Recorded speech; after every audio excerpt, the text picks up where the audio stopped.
Hi, Richard. Welcome Hello. back. Hi, Renee. Thank you. Thank you for being here. We have a great question that came in on the Quantum Touch YouTube channel, and it's from user Hagomoro 361. And he says, Mr. Gordon, I'm becoming a big fan. And he read the first Quantum Touch book and he's watched some broadcasts. And he really wants to know what would make the difference between somebody healing themselves 70% versus 100%. What makes that 30% difference, or that sometimes there's a smaller improvement versus a larger improvement? This is a really good question, but I'm not going to give you a really good answer because all healing is self-healing ultimately. And some people are very ready to have a spectacular healing and other people aren't ready. It depends on the condition, depends how long you've had the condition, depends how severe the condition is, depends on the body's ability to do self-healing for that condition.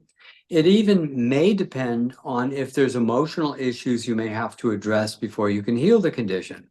Now, I've often felt that when somebody else was giving me energy, I responded much more quickly than energy to myself. But many of my practitioners and instructors say, don't say that.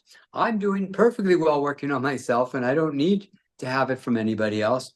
So I don't want to impose my own sense of limitations on anybody, but it has been my experience for certain kinds of things, I respond much faster to other people's energy.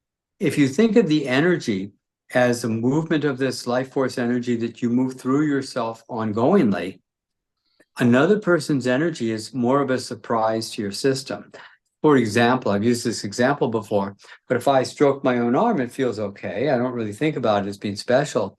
But if somebody I love is stroking my arm, oh, so nice. It's a surprise.